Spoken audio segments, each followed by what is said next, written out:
name is Stella van der Lucht. I brought in a passport and some pictures of my aunt, Annie van der Lucht. Annie was born in February 1919, and at a young age of 23, she decided to join the resistance in the Netherlands and work through World War II. The Nazis perpetrated unthinkable brutalities against Jewish children. Approximately 90% of Europe's pre-war population of Jewish kids died in the Holocaust, an estimated 1.5 million girls and boys. Among those who survived the war were thousands who had been secreted away from the Germans. They became known as the hidden children. Jewish parents sent their kids into hiding with Christian families and their organizations. After the war, surviving adult Jews searched for their young relatives. For those who had been hidden as infants, leaving their rescuers was often traumatic, as they had no memory of their birth families. For many of the hidden children, no family remained for reunion. Stella, welcome to Militaria, and thank you for coming in and bringing these wonderful artifacts. I was wondering if you could take a moment and explain to us what you brought today. Thank you, Gary. I brought my aunt's passport, which was given to her during wartime, as well as her identity card and a picture of my aunt, Annie van der Lucht. What was this ID card? The ID card was a mandatory card mandated by the Germans during the occupation. Everyone had to carry one on them at all times. And can we open it up? Because there's lots of different information on here. I was wondering if you could share that information with us. It has a photograph. It has the address of the person on it, as well as their occupation and where they work. And on the other side are fingerprints. With the fingerprints, the Germans prevented people from walking around with fake ID cards.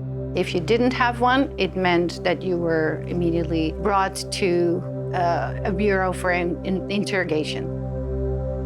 What are the significance of your aunt and these artifacts that you brought in? When I was doing research on the book that I'm writing, I started digging into my family history and discovered that my aunt actually joined the resistance. And what exactly did you find out that led you to discovering that she was part of a resistance cell? Well, there were letters from the children's home where she worked, and that's when I started digging into the history of the children's home and found out that the children's home actively participated into hiding Jewish children into that home during World War II. She worked there, and then I put the pieces together. They got fake ID cards. They went on the street, on a walkabout, and were hiding in plain sight. It was interesting discovering other aspects of the resistance, harboring Jewish children, and that in itself was resistance, and it's an important story.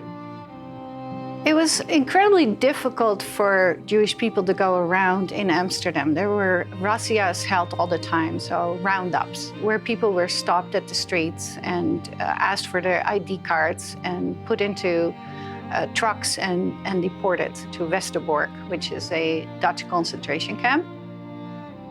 It became more and more difficult for these people to move around freely, so they had to go into hiding. This resulted in people going into churches, people going into little rooms behind houses, and to trust people was really difficult. At some point, the Germans put bounties on people's heads. Everybody that reported a Jew was given 7 guilders and 50 cents. That, unfortunately, prompted a lot of people who had nothing to report these people, just to try to feed their own family.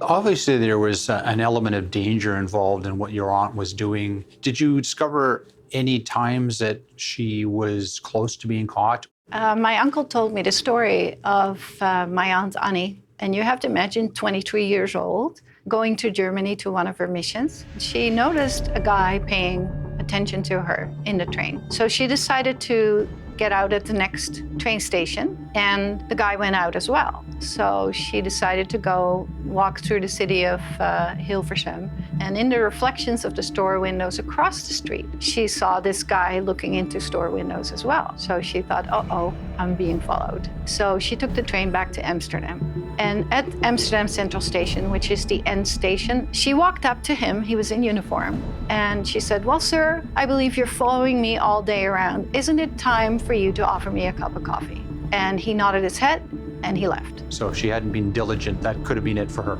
It could have been it for her and for the children's home and a lot of other people, yes.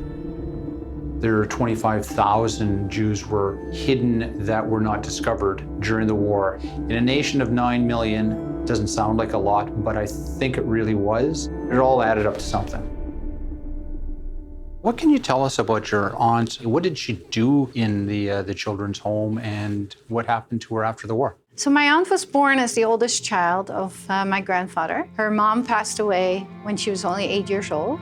And that's when she got raised by my grandmother until she left home at a very young age. I believe she was only 16 or 17. She started living in Bussum while working in Amsterdam. She found employment at the children's home, and she worked there until the house ceased to exist in the early 50s. He was never married. She never had any children. Must have lived kind of a lonely existence. We knew her as our aunt. We didn't see her a whole lot. So it was just a family member that we knew of, that we saw at weddings and anniversaries and birthdays, that kind of thing. I think if you dug into family histories of people that lived through the Second World War, I think you're going to find a lot of stories like that. A little bit of resistance if you're occupied, or a big piece of resistance. Most people cannot do just nothing.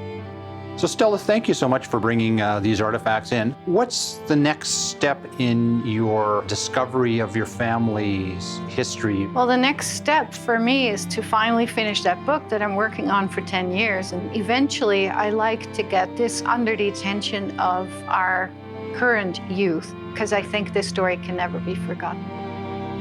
You should learn about other cultures and differences you might have, get to know them and their backgrounds, because that's the only way we can learn from the past and we can avoid things to happen in the future.